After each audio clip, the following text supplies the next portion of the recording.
Ter Stegen est en train de pousser le Barça à bout. Déjà dites-vous qu'à cause de Lamine Yamal, Hansi Flick a pris une décision ferme. Avec toutes les polémiques qu'il y a eu ces derniers temps autour de Lamine Yamal, le Mediasport nous informe que Hansi Flick a revu le code de conduite du FC Barcelone. Oui, là c'est sérieux. L'entraîneur allemand souhaite que son effectif ait 100% la tête au football et souhaite réduire la surexposition médiatique des joueurs. Et qui dit surexposition médiatique dit Lamine Yamal. Parce que oui, aujourd'hui qu'on le veut ou non, c'est lui la star de l'équipe. Ils disent les différents événements commerciaux ou célébrations comme les anniversaires seront menés avec plus de discrétion, loin des projecteurs, à condition qu'ils ne perturbent pas le quotidien programmé dans la première équipe. Donc là, Hansi Flick ne veut aucune perturbation. Pendant ce temps, il y en a un qui continue à faire le cancre. Carrément tellement ça a énervé le Barça, on a dit que Laporta a définitivement écarté Ter Stegen. Il ne jouera plus jamais pour le FC Barcelone. Parce que oui, pour ceux qui seraient pas au courant, le gars il a annoncé lui-même le FC Barcelone sur Instagram qui sera absent pendant plusieurs semaines. Pour raison de blessure bien évidemment. Et c'est la première fois que je vois ça de ma vie. Un joueur qui annonce lui-même à son club qu'il sera absent pour blessure. Normalement c'est au club de faire les visites médicales, de voir s'il y a blessure ou non. Mais non, Ter Stegen lui veut tout faire lui-même pour faire chier le Barça. Et puis il a le culot de venir dire aux Barcelonais, ne vous inquiétez pas, je reviendrai.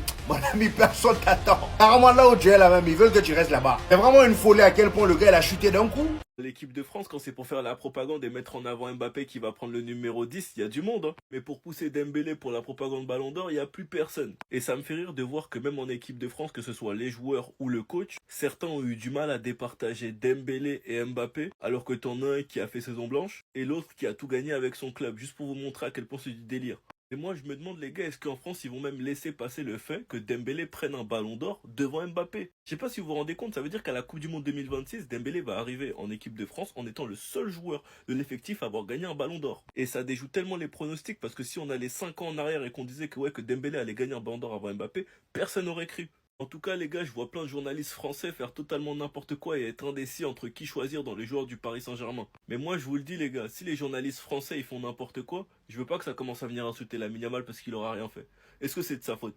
C'est de sa faute? Donc moi les gars, je vous vois déjà venir. Sur qui il faut taper si jamais Lamine Yamal passe premier pour le Ballon d'Or, c'est les journalistes. Non pas le joueur, parce qu'il aura rien fait à part époustoufler tout le monde. Et quoi qu'il arrive, que ce soit Yamal ou Dembélé, c'est mérité, c'est même pas un vol. Sinon vous les gars, vous en pensez quoi? Ramenez sur Snapchat, on s'ennuie.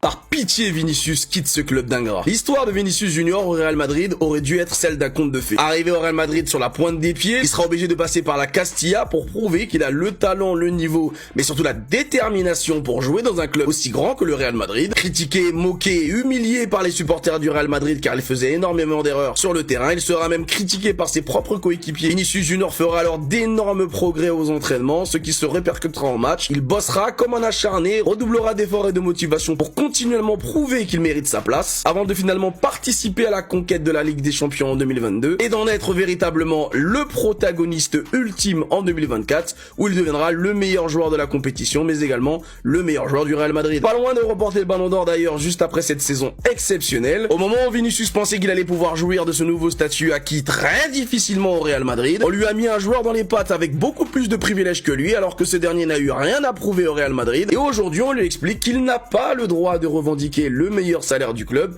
parce qu'il doit encore une fois prouver quelque chose qu'il a déjà prouvé. Et lorsque je regarde les avis sur cette histoire, j'ai l'impression que tout le monde a l'air d'accord avec ça. Lorsqu'un joueur n'est pas un enfant star ou un chouchou des médias, il aura beau s'être tué sur le terrain pour des supporters et être parti en guerre pour eux, ces derniers n'auront absolument aucune considération pour lui, lui préférant à d'autres joueurs beaucoup plus mis en avant et starifiés dès l'enfance, alors que dans les faits, ces joueurs n'ont pas apporté le quart de ce que ce type de joueurs ont apporté à leur club. Saison blanche. C'est vieux comme le monde, ça a toujours été comme ça et Vinicius Junior en fait aujourd'hui malheureusement les frais. Bref, je le dis souvent, lorsque le respect n'est plus servi à la table, c'est le moment de la quitter. Trouve-toi un club Vini où si jamais tu leur fais gagner 2 Ligues des Champions, ils ne te traiteront pas comme un moins que rien pour un mec qui a gagné un soulier d'or. Il est là!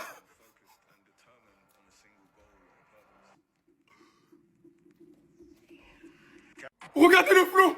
Je vais crier. Je vais crier. C'est l'attaquant avec le plus de flow en première ligue.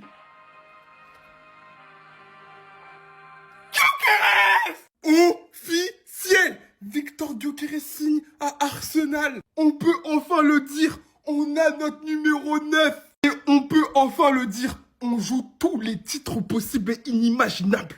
Voilà. Ligue des Champions, Première Ligue, Coupe du Monde, Coupe Konami, Ligue des Masters, devient pro, Cannes de Noisy-le-Sec, Cannes de Sarcelles, Cannes de Rosny-sous-Bois, on joue tout. Les gars, je suis trop hype. Il a donc signé pour 73 millions, 55 millions de livres, plus 8 millions de livres de bonus. Les gars, on l'a enfin, notre numéro 9. On n'a plus d'excuses. Voilà, avant on disait, oh, mais on n'a pas de 9, Havertz, Jésus se blesse tout le temps, il est là que pendant la période de Noël. Maintenant, on l'a. Les gars, vous allez trembler. La première ligue, vous êtes prévenus. Vous êtes morts. Je le dis. Je le redis. Voilà. Regardez-moi ce tocard. Voilà, comment il va se positionner sur le banc. Garçon, fallait faire les bons choix. Voilà, maintenant que tu as signé là-bas, je peux le dire. Fallait faire les bons choix.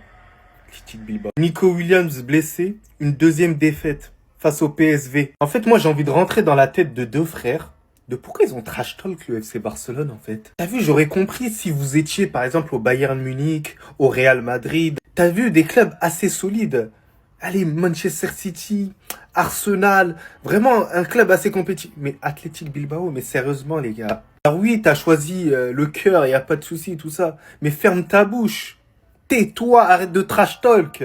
Il joue au football. Moi, c'est un choix que j'arriverai jamais à comprendre. Il aurait pu passer une autre dimension, mais son frère, il a niqué sa carrière. Faut se le dire, les gars. Son frère, je me demande si au final, il est pas jaloux. Ouais, peut-être il est jaloux, hein. Peut-être il voulait pas que son frère, il fasse une meilleure carrière que lui. Là, au final, pour aller au FC Barcelone, ce sera mort. Il a prolongé jusqu'en 2035, si je me trompe pas. S'il te plaît, l'Athletic Bilbao, wesh. Frère, c'est une dinguerie, frère. T'as trash talk le FC Barcelone en jouant à l'Athletic Bilbao.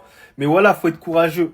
Au nom de Dieu, ils vont te mettre un pressing sur toute l'année. Sur toute l'année, ils vont te mettre un pressing et c'est un pressing qui sera grave simple pour eux parce qu'ils vont terminer devant vous en termes de classement. Ligue des Champions, n'en parlons même pas. Vous êtes même pas en Ligue des Champions si je me trompe pas. En fait, j'ai jamais compris la DA de trash talk le FC Barcelone sachant que tu joues à la... Mais ils sont bêtes en fait.